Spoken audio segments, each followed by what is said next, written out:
காங்கிரஸ்.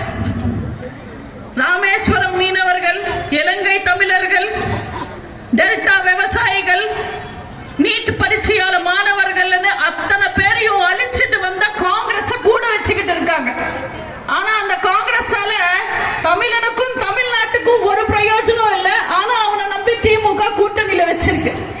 இது எப்படி இருக்குன்னா, நீங்க எல்லாம் பாஷா படம் பார்த்திருப்பீங்க, ரஜினி சார். அந்த படத்துல ரஜினி சார் அவரே ஃபைட் பண்ணுவாரு, அவரே பஞ்ச் டயலாக் பேசுவாரு, அவரே டான்ஸ் ஆடுவாரு. ஆனா பக்கத்துல எப்பவுமே ஒரு நாய் உட்கார்ந்துகிட்டு இருக்கும்.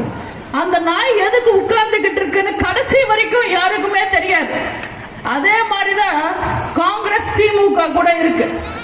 அடுத்தது விடுதலை சிறுத்தைகள். பேர் தான் விடுதலை சிறுத்தைகள், ஆனா விலங்கில்லாத நம்பர் 1 அடிமைகள். பூனைக்கு கூட மீசை இருக்கும், அதனால அது புலி ஆயிடாது. வேங்கை வயல், மானாமதுரை, திருநெல்வேலி, நாங்குநேரி, மரக்காணம், கள்ளக்குறிச்சின்னு எங்க தலித் மக்கள் அடிபட்டு செத்தாலும், கள்ளச்சாராயம் குடிச்சு செத்தாலும், நம்ம திரும்ப பிஜேபி கோல்டன் பீச்ல இருக்கிற பொம்மை மனுஷன் மாதிரி சைலண்ட் ஆயிடுவாரு.